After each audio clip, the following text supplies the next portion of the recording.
I had so many flashes of memories as people were talking this morning. I came into teaching, I won't tell you what year, but it was in Camden, New Jersey, an under-resourced district in New Jersey, where as a beginning English teacher, there were no books in the book room. I did have the experience in my early years of teaching of being given a script where it said what I should say, and then it said what the kids should say, and they didn't say what they were supposed to say. And there I was trying to figure out what to do next. We have had this problem in the United States for a very long time of not understanding that the way you best run a school system is giving teachers access to the knowledge and skills that they need uniformly across the board to do a brilliant job of teaching the kids they have, rather than trying to micromanage what they do. And those two things are in inverse relationship to each other. To the extent that we have confidence in the competence of the educator workforce, to that extent we're willing to allow educators to make decisions that are wise about the individual children that they teach. And to the extent that we don't trust educators to make good decisions, we try to have sweeping prescriptions for practice which ignore the needs of the individual child necessarily. And then we're not able to fully make good on the commitment that professionals make to take seriously the needs of individual children. So California is an amazing place. I'm now here 13 years. I'm beginning to feel like I understand it. I certainly feel like a Californian and appreciate what this state has done and offers, the great thinking and innovation that happens here.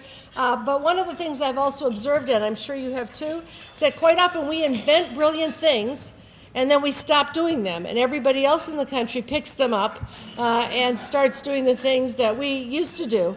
And part of our challenge in creating and supporting a world-class teaching force in California is to learn from ourselves and what we've done well, to build on those things, and also to learn from others.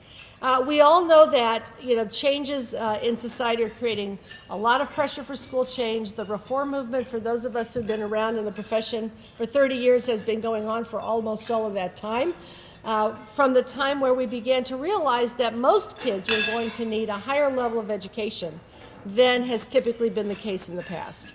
And so in 1900, when we invented the schools we have today, 5% of people were knowledge workers. We're going to go into specialized areas of skill.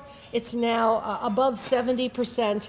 That means that the job of teaching today, the expectations are very different. We expect people to get virtually all kids to levels of skill that we were not even contemplating for many in the past. And the other part of the story is that the demand for the type of skills has changed. There's been a huge increase in expectations for non-routine skills, non-routine analytic and interactive skills, and a big decline in routine, manual, and even cognitive skills, things that people do over and over again. And the dilemma of schools is that the skills that are easiest to teach and test are also the ones that are the easiest to digitize, automate, and outsource. And boy, do we see that here, where Silicon Valley, high-tech industry, where the H-1B visas to import people from overseas for high-tech jobs disappear in a day, and the businesses are saying we still need to import more people to our state to do these high-tech jobs, while our structure for our system has not allowed us to prepare our own kids quite often to take the jobs that are most prevalent. And we know that 20th century teaching is not going to be able to meet these kind of 21st century demands. This is the image that many people and much policy has in mind when they think about teaching. Somebody who knows a lot of stuff, many facts, and can say it to kids. And that's sort of what we've organized a lot of our policy around teaching around, is this image. But in fact, we know that that kind of teaching does not provoke learning, that effective teachers know what kids understand, engage their thinking, engage them in active learning, create all kinds of scaffolds to help them get from what they understand to what they need to know, have collaborative learning environments, and so on. And we have a lot of evidence about that, but moving the system towards that kind of teaching requires not just that practitioners learn skills to do it, but also that policymakers take up the kinds of policymakers that will allow us to get there. So that's the challenge that is occurring all over the world as we're preparing for these new kinds of skills. I spent much of this week, as some others of you here did, with a group of Finns who were they were at Stanford from the Ministries of Education and Commerce and many educators there who have been touted as having this sort of surprise miracle in education, that the Finns were 40 years ago considered the least well-educated people in Scandinavia for sure, and what many would say in Europe. Very few folks had a high school education. It was not an education powerhouse. Now, if you look at the PISA results, Finland, Korea, and Singapore tend to be in the top 3 slots across the board. All 3 of those are nations that 40 years ago were low achieving and inequitable in their educational outcomes, and they are now all high achieving and highly equitable in their educational outcomes. And you can see that the United States ranks 31st in math, 27th in science, better in reading, 14th, but no longer exactly at a par with the highest achieving nations, which is where we were in 1970. So there's a lot of talk about what do these nations do, the highest achieving nations. I treat in my book, The Flat World in Education, those 3 countries and others and describe what they've done over the last 40 years. And in a nutshell, I would say there are several things that we can learn. First of all, they have societal supports for children's welfare. We have 1 out of 4 kids living in poverty here. In Sacramento County, 1 out of 10 are homeless, according to the most recent data. We have kids without health care, without housing, without food security. In those countries that I've named and many others, children have housing, they have health care, they have food security. They don't allow childhood poverty to be enacted in that way because of the social supports that are there. And kids have access to early childhood learning as well. In those countries, unlike the U.S., where we have very unequal spending in our schools, all schools are funded equally, and they may add money for schools that serve immigrant students or students from lower income families. In the United States, our top spending states spend 3 times more than our bottom spending. We fall in that latter category.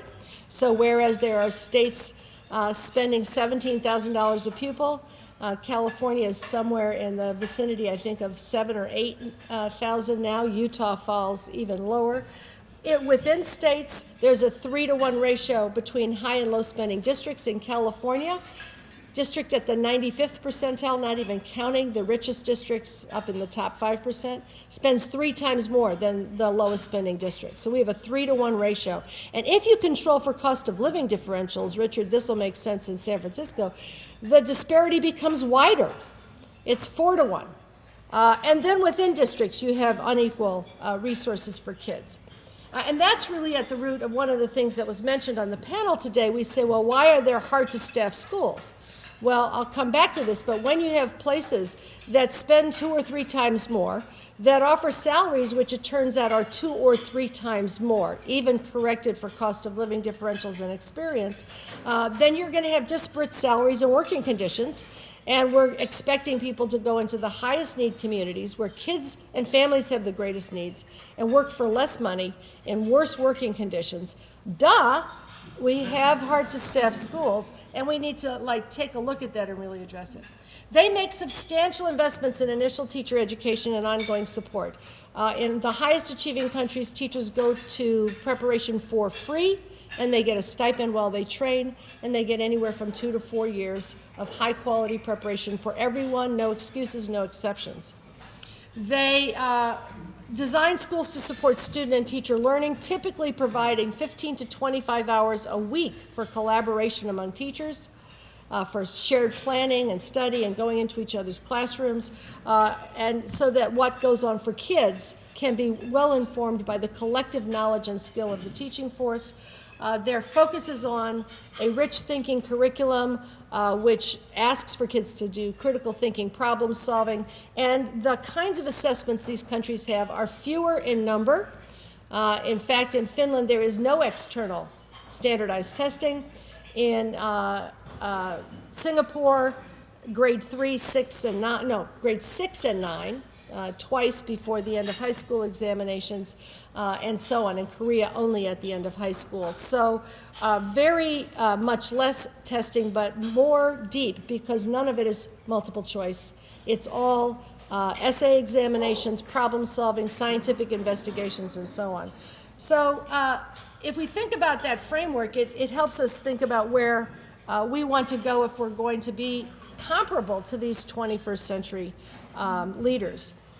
Teaching in Finland, they accept only 1 of every 10 candidates who apply for elementary teaching.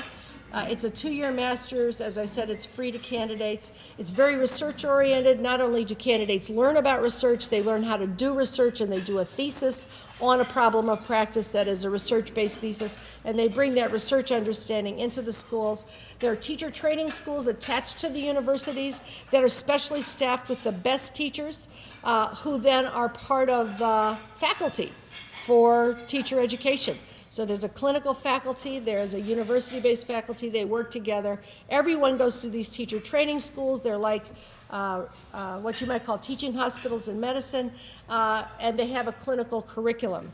The practice for teachers is very collaborative, and virtually all of them have hybrid roles. They don't label it, they don't have very bureaucratic systems, but teachers are involved in leading and doing school improvement, in mentoring, et cetera, because the day allows for it. They teach fewer hours than most other countries. U.S. teachers teach more hours, and U.S. kids go to school and engage in instruction more hours than any other country in the world. But we leave no time in there for the learning and the thinking and the collaboration and the improvement that other countries do. And just, I saw a couple people blink when I said that. We have fewer days in our school year than many other countries, but their days are distributed in a way where the amount of instructional time is shorter, and there's much more other engagement among faculty going on.